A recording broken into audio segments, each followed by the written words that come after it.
All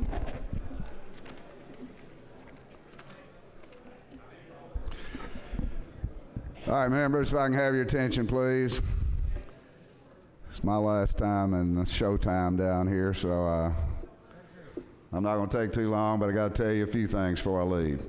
First of all, I want to congratulate each one of you again for the role that you're now playing. Undoubtedly, it's one of the most important roles that is occupied in state government over the next 2 years. You all have had enough time to know you have enormous challenge in front of you, and you have enormous opportunity. I've looked at the background that you bring, and you certainly collectively have the ability to get the job done. So I look forward to watching you on live streaming. If I don't find you entertaining, I'll turn you off and go get on my four-wheeler and do something important. First of all, I want to start out by congratulating. Where's Representative Speaker-elect Carter? Where you stuff? I want to congratulate Speaker-elect Carter. We'll have a little moment here in just when I get through with these remarks, where we do the traditional pass the gavel. But I want the 41 new members elect who are here to know that in the 88th General Assembly, we had a diversity of leadership. Speaker-elect Carter was part of my leadership team, served as the chair of Revenue and Tax. I think we set a standard in the 88th for working together to get the job done that we set as our goals early in the session. Representative Carter did an exceptional job as chairing that committee, and I know is going to provide the type of leadership for the 89th General Assembly that will ensure that you all address the myriad of compelling issues that you have, take care of business for the people of the state of Arkansas. So, David, congratulations to you. I also want to thank our staff for helping to put this institute together. You're going to find over the next 4 days you're here to learn, and you're going to have a lot to learn, and when you get through you'll be well prepared, certainly much better prepared to engage the process that you're going to begin on January the 14th. We have an exceptional staff here. Those of you that haven't had the opportunity to get to meet them, do so over the next few days, because they're an enormous resource to help you do your job. And I also want to thank the members of the orientation committee, the House members who worked on the program. You see their names there listed in the agenda of the proceedings, and we appreciate their work. It's been an onerous task, and they've done an exceptional job. It was 2 years ago that I was making my preparation to go sit in the big chair, and at that time, following the elections of 2010, political landscape was changing substantially, and I was challenged with leading the most politically diverse group in this chamber in modern times. It was a wonderful challenge, wonderful opportunity, but with the outcome of the election in 2012, you all are setting a new standard. We know that the majority has changed. First time since Reconstruction, I understand. I hadn't examined that, but I've heard it and I accept it. So we're in a new day. With that new day, obviously other bits of excitement have occurred. You all have set a standard of increased excitement to the body and attention to the body, and of course with that again comes enormous challenge and enormous opportunity for you. But I think that while that's the news-making story, as we all know, there are 51 Republicans, 48 Democrats, 1 Green Party member that sit out there amongst you. But to me, the most important thing is I looked at the background of you as individuals who are going to be serving in the 89th General Assembly. I look at the diversity that you bring. In your midst, we have the traditional mix of teachers, attorneys, small business owners, farmers, ranchers. We've got some of you, I believe, I don't know if we got anybody in our 20s now. I guess this Duncan finally made it out of his 20s. No, John Burrow, excuse me. No, excuse me. Yeah, John's still growing up. He'll get there one of these days. Okay. I knew we were in the 30s. Well, some in our 20s, and some, of course, like yours truly, that are way past retirement age. And that brings a great diversity of talent, of skills, of wisdom, of passion. We have people from the Delta that I come from, and my friend who's going to do a good job down in southeast Arkansas, Mark McElroy, who's taken my chair. He's noticed how happy I've been lately. But and you have many of you come from the urban areas of the city. So we bring a tremendous diversity to our midst, and when you take the skills and the talent and the wisdom that you collectively bring, it's kind of like a symphony. You know, a good symphony is not made by one outstanding cellist. It's made by many participants who work together to make the beauty of the music that they do. And in a sense, this assembly is sort of the same way. It's not a politician or a group of politicians. It's everybody bringing their contribution and working together to bring the sort of harmony to this wonderful chamber that allows you to do the work that you do. I want to visit just a minute about how we started off the 88th General Assembly, because I think it's important. In a conversation sometime in the preparatory phase of getting ready to do the job that I was starting to lead on 2 years ago, I was visiting with my good friend back there on the back row. Pay attention, Robert Dale. You're about to get some airtime here. I was visiting with my friend Robert Dale, who, for the 41 new members, now I'm a Democrat, Robert's a Republican, so we were talking, we were getting along real good. And Robert made an observation that was very important to me, and kind of helped set the tone as I was establishing the goals for the 88th General Assembly. And he said something to the effect of, you know, what we really ought to be doing down here is doing the work that's going to be remembered 20 years from now by people that don't even know who we are, long after our political careers are gone, but doing work that's going to be meaningful to our children, grandchildren, to the generations that follow. And I thought that was some exceptional wisdom that Robert shared, and I thank you for that. When we began, my challenge to the 88 members of the 88th General Assembly was to find some goals that were, number one, everybody comes down here. Every one of you that had a campaign, you talked about the same thing: education, economic development. Those are always paramount. We want to educate our children so they have opportunity. We want economic development. We want jobs. We all share that in common. Everything you do is going to be working to that. But that's just like making a good pie or a good meatloaf. That's just a couple of major ingredients in there. You still got to have a whole lot of other things to make the outcome of your recipe good. And likewise in what we do here on behalf of the people of the state of Arkansas.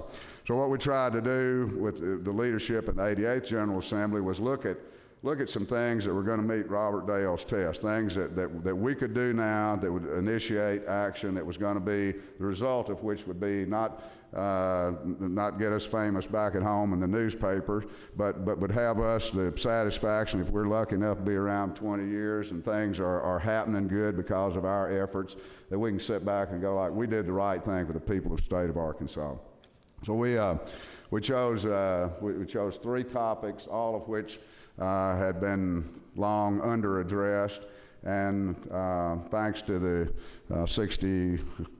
59 members of either returning and my colleagues who are termed out, humbly I'll say we enjoyed some real success. Number one was we looked at our very antiquated state water plan. We had a water plan that's about 25 years old. As you all know, I think everybody in here has probably heard the phrase that, you know, water is our new oil. It is our most precious natural resource. With the increased use of water, certainly in agriculture and industry and growing population, we place extreme demands on that resource. So with the efforts of this assembly and the sacrifice of the 59 members here, and the other members, everybody agreed to give up some of their general improvement money, which is a huge deal, put it in a big pot, and with the help of the governor, we put $4 million together to fund a new state water plan.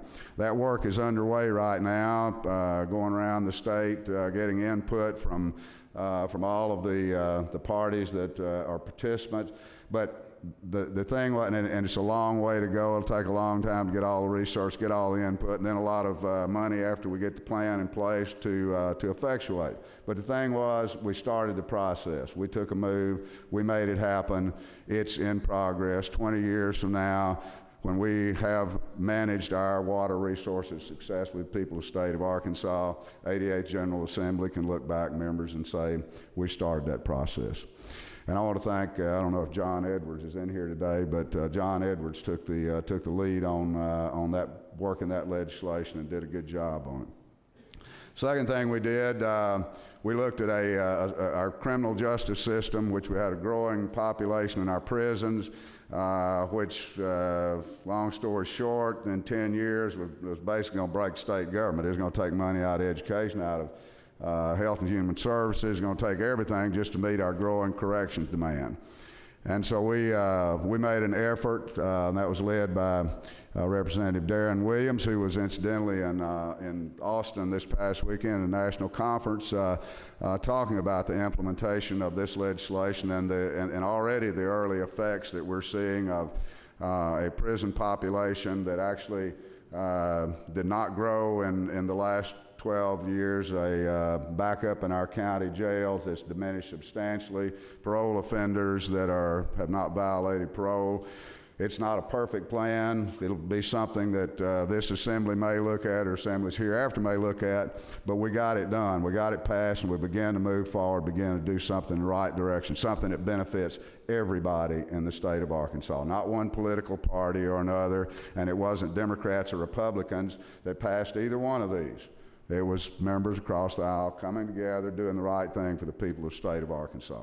And the third thing that we did was looking at an antiquated funding system for our highways, for our good roads in Arkansas.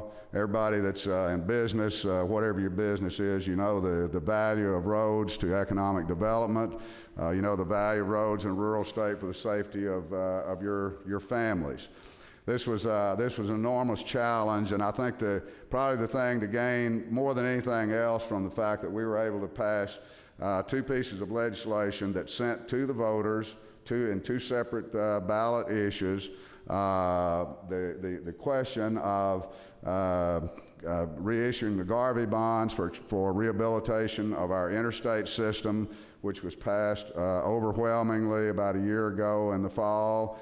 And as all of you know, issue number one, which was a half-cent sales tax for expansion of our four-lane road system, passed overwhelmingly at the last election. Now this was done obviously in an environment where the tax was a dirty word, and I'll say it here, I've said it many times, but nobody likes taxes. This is not exclusively Democrat or Republican, nobody likes taxes, but the most important thing about it was we had, again, and this was folks on both sides of the aisle that came together that recognized that we had a problem that needed to be addressed.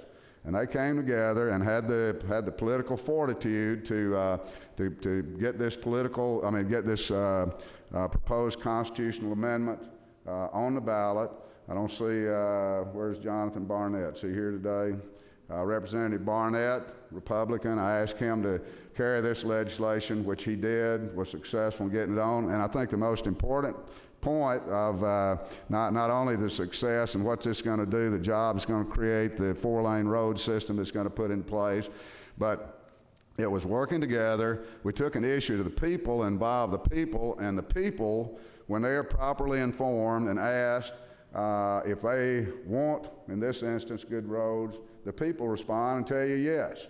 And so in an environment that you're going to find enormous challenges to your political instincts.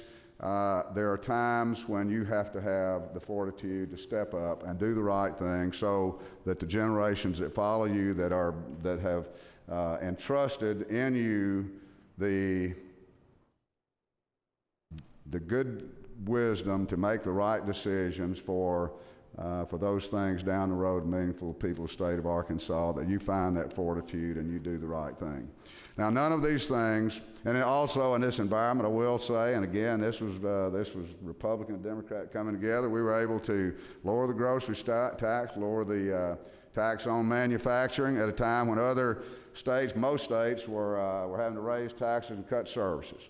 So we've done an exceptional job in leadership from all areas in the state of Arkansas.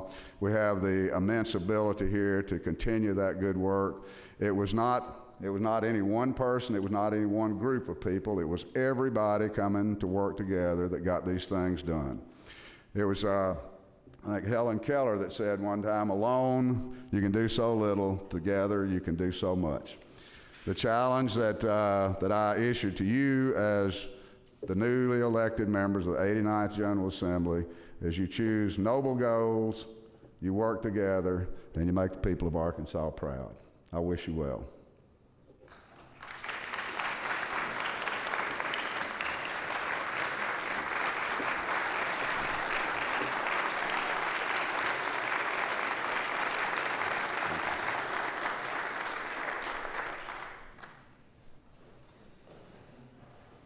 Okay, ladies and gentlemen of the 89th General Assembly, this is the time you start to see the big smile break out. I want to tell you, Davey, this thing, every time I picked it up recently, it's been getting real hot. And I think it may be time to pass it on. I'm exceptionally proud of you. I'm proud to call you my friend. You have great leadership skills. I know you're going to use them well. You got great challenges. You have the ability to do it. I hope every one of you out here are going to give him the support that he needs to ensure that the 89th General Assembly, that you all get to leave just the way those of us in the 88 thinking it was the best ever, and I know you have the ability to do it. I congratulate you and wish you the very best, my friend. Thank you. Thank you.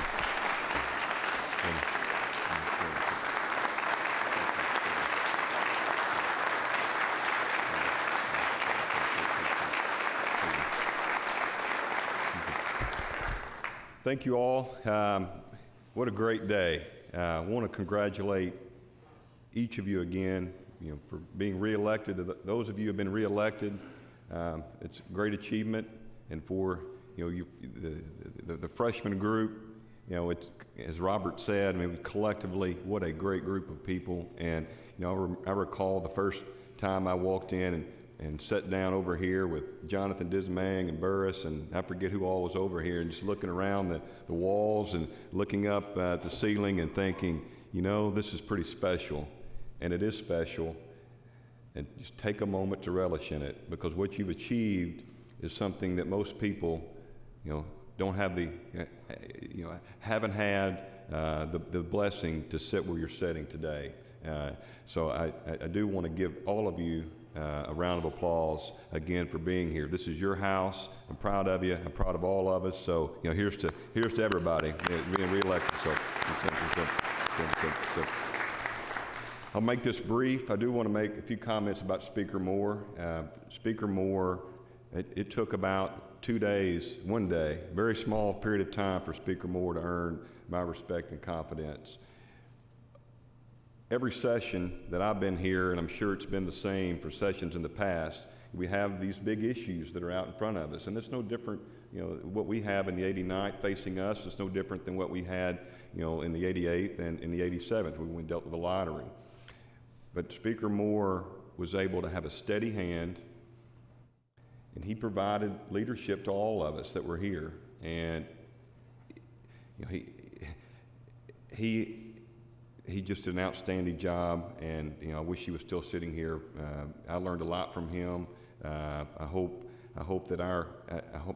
and confident that the 89th will be as smooth and successful as the leadership he provided in the 88th. So, Robert, if you can hear me, I do want to thank you again. I also want to thank Representative Darren Williams. I want to point this out just specifically. Darren has put a tremendous amount of work into this orientation process. And Darren has been a gentleman of all gentlemen. Darren has, I guess on the Friday 2 or 3 weeks ago, said, hey, what are we going to do about orientation? Let's get this. Said, hey, if you're willing to keep this thing going, I would be honored for you to, to help move in this process. And I will say, not to discount what everybody else has done with the staff and the committee, but without you, Representative Williams, this would not have happened. He has made tremendous changes and improvements in this orientation process, and he deserves a huge applause and thank you. Thank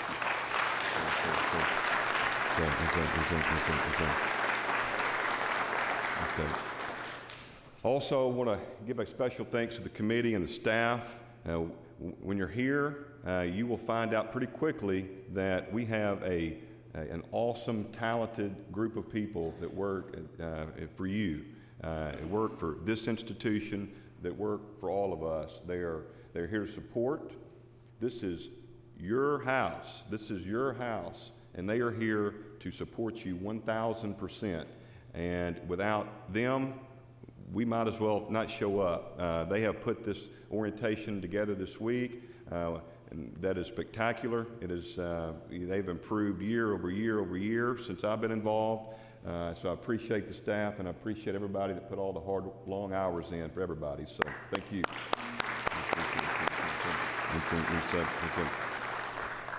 The last thing I want to talk about is just the process. We're going to go through this orientation process, and I hope there'll be some times where you'll think, well, there may be a little lulls here and there, and you'll have long lunches and different things. But I want to tell you, we all have very steep learning curves here.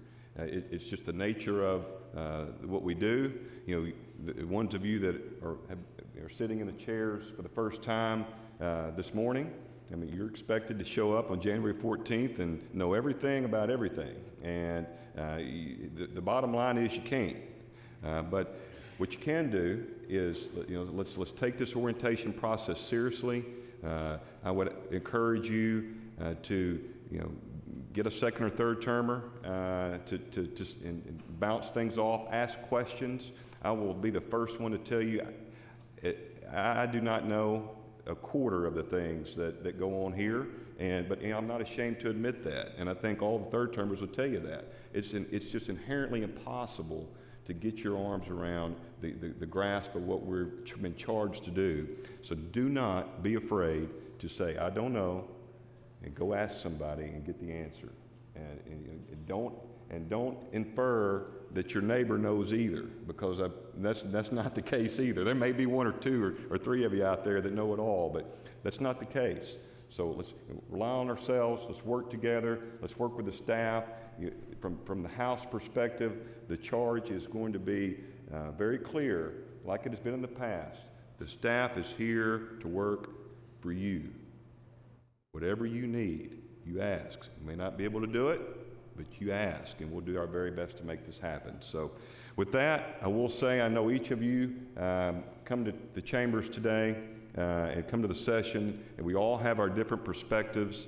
We all have our different backgrounds. We all have different constituents. And I know each of you have things that are important to you. So by nature, they're important to you, they're important to me. And let's all work together. We have 3 or 4 things, big issues in front of us, but we can handle it. Just like we handled the things that Speaker Moore talked about a few minutes ago, just like the General Assembly did before that. With every General Assembly has challenges. I have no doubt that working with all of you together, that we're going to address that and do what's best for the people of Arkansas. So with that, I say we, let's play ball and let's get going. So we're going to start the process. So thank you. Looking forward to it. All right.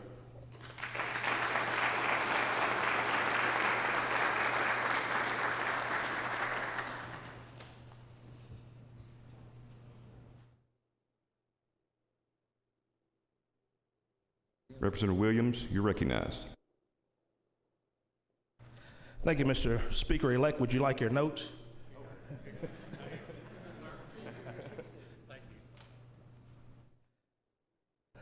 Thank you, Davey, for your fine leadership. I think it's telling the kind of person Davey is that he asked me to continue planning what we had started. And so I just thank you, Davey, for being the kind of leader that would ask me to do this, for recognizing that we put a lot of time in this. And so I just appreciate you for this opportunity. I want to just again echo what you've heard from a lot of people today, that the staff, they're really the ones who helped put this together. They're the ones who played such a tremendous role, and so I can't thank the staff enough for what they've done. This 39th Institute on Legislative Procedure, as Davey said, has changed. So if you're sitting here for your third time now, or your second time thinking, I could do something different, there may be a few things different here than you had in your previous two, so I encourage you to stick around. A lot of the changes we made were because the members of the General Assembly suggested we make these changes. We brought in NCSL and we talked about a number of issues, staff from NCSL, and this Legislative Institute was one of the things that a lot of you all suggested we make changes to. For the first termers, this is a little bit like drinking from a fire hose. And so we have tried to turn down the pressure on the fire hose. It's still like drinking from a fire hose, but maybe it's not as much pressure, and so we try to turn that down. So today and throughout this week, you'll see some changes, second and third term members. One in particular, you'll see a video. We didn't have videos. We kind of sat in and just talked to you. Hopefully these videos will make it easier for you to remember some things. But also, we're going to start this morning with a time management program, which is very important because we all have much more to do than we have time to do it. And so we have a professor who's going to talk to us a little bit about time management. And also, you may remember that we had all these agency briefings. All the time, folks came in and you heard them and had no idea what they were talking about, and it went in one ear and out the other ear. You will still have agency briefings. They're going to take place in the first couple of weeks of session when we're moving pretty slow. So stay tuned for some announcements. You won't get those tons of agency briefings this week, but you will be briefed by agencies and meet those agency directors later on. And also, you'll be introduced to our new tablets that we're going to use in committee. So please stick around, second and third termers. There's some things here that are important for you to grasp, and I just wish you a successful orientation. And like Davey says, none of us know everything here. I too and all of third termers will learn something from this process, and please don't hesitate to ask questions. If you have questions, particularly the first termers, the most logical people to ask will probably be the staff, to be quite honest, but you can ask us. But your staff is tremendously valuable, and all those who made suggestions, who sat down and talked with NCSL about how we could change this process, I thank you for taking time to do that, because I hope we've made this a better process for everyone. Thank you.